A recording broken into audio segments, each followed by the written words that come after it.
Ta'ala. Jadi kualitas sholat kita yang bagus. Sekali lagi, indikator kualitas sholat kita bagus, itu mencegah kita dari perbuatan keji dan mungkar, dan ditandai hati kembali bertobat kepada Allah Subhanahu wa Ta'ala. Lihat maki. Jadi kalau ada orang yang sholat masih sering melakukan perbuatan keji dan mungkar, coba, berarti ada yang salah dalam sholatnya. Mungkin tidak dari berwudunya tidak bagus, lalu kemudian masuk dalam sholat tidak khusyuk, dunia lagi yang dia ingat, maka yakin dan percaya sholat tidak akan menjadikan kita lebih dekat kepada Allah Subhanahu wa Ta'ala. Kemudian jamaah sekalian, yang ketiga, sholat sebagai penolong manusia terkait urusan agama dan dunia. Jadi Allah Subhanahu wa Ta'ala berfirman, dan ini ayat sudah sering kita dengar juga dan sudah kita hafal bersama, wasta'inu bis sabri was shalah wa innaha lakabiratun illa alal khosyin. Jadikanlah sabar dan sholat sebagai penolongmu. Lakabiratun illa wa innaha alal khosyin. Dan sesungguhnya demikian itu sungguh berat. Illa, kecuali orang-orang yang khusyuk dalam sholatnya.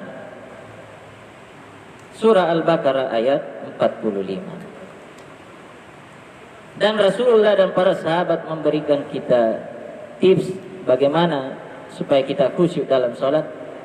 Ingat mati. Ingat bahwa sholat, misalnya sholat maghrib tadi, jangan-jangan ini sholat terakhir kita. Tidak ada jaminan sebentar bisa sholat isya. Jangan sampai saya setelah memberikan ceramah Allah mencabut nyawa saya. Maka seperti itu kita menghadirkan kekhusyuan di dalam sholat. Dan bahkan jemaah sekalian diriwayatkan dari Hudzaifah radhiyallahu anhu, beliau mengatakan, karena Nabi sallallahu alaihi wasallam iza hasabahu amr, dulu jika ada perkara yang menyusahkan Nabi sallallahu alaihi wasallam, sholat. Nabi mendirikan sholat. Jadi kalau ada masalah, jangan tutup kamar, kunci pintu, bersembaran dibikin di dalam. Kasih berdarah tangannya, baru tulis dengan namanya, caranya seakan-akan dunia sudah tidak ada artinya. Putus dengan pacarnya, oh mau minum baigong, kalinya baigong habis minum. Mau gantung diri, gantung pakai tali rapia, putus, tidak jadi, mati. Maka sekali lagi apapun masalah kita, sholat, minta petunjuk, ada yang perlu kita ikhtiar, sholat, minta kepada Allah Subhanahu wa Ta'ala. Dan jemaah sekalian, perlu kita sampaikan bahwa sesuatu yang menurut kita baik belum tentu baik di sisi Allah Subhanahu wa Ta'ala, dan sesuatu yang kita anggap buruk belum tentu buruk di sisi Allah. Allah sudah sampaikan dalam surah Al-Baqarah, wa asa an takrahu syai'a wa huwa khairul lakum, wa asa an tuhibbu syai'a wa huwa syarrul lakum, wallahu ya'lamu wa antum la ta'lamun.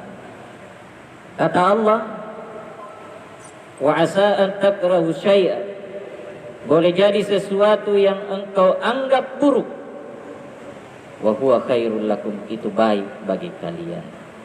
Wa asa an tuhibbu syai'a, dan boleh jadi sesuatu yang kalian anggap baik, wa huwa syarrul lakum, itu buruk bagi kalian. Allah tutup ayatnya dengan kalimat wallahu ya'lamu wa antum la ta'lamun. Allah Maha mengetahui Allah lebih tahu dan kita semua tidak mengetahui. Jadi jangan sota-sota. Allah lebih tahu dan kita tidak mengetahui sama sekali. Jadi kalau ada ujian dan masalah yang menimpa kita, yakin dan percaya ada hikmah di baliknya. Cuma kita belum dapat kadang-kadang. Jadi sekali lagi ujian atau soal itu tidak ada yang salah. Yang salah jawaban tak. Yang tidak menyandarkan kepada Allah Subhanahu wa ta'ala. Lari ke tempat lain. Pergi di dukun. Kenapa ini tidak pekerjaan saya? Pergi di kuburan yang dikeramatkan. Nanu mati itu. Tidak bisa lagi. Pergi lagi bahkan di pohon besar. Kasih sesajian. Telur, ayam goreng, apalagi soko, enak nah. Nah kasih di pohon. Suliku, ada yang goreng Ustaz. Lebih baik kita makan Ustaz. Maka sekali lagi selalu kembalikan kepada Allah dan tidak mungkin Allah salim kepada kita. Demi Allah, Allah Maha Teliti, Allah Maha Penyayang, Allah Maha Pengasih. Tidak mungkin Allah zalim kepada kita, memberikan kita ujian yang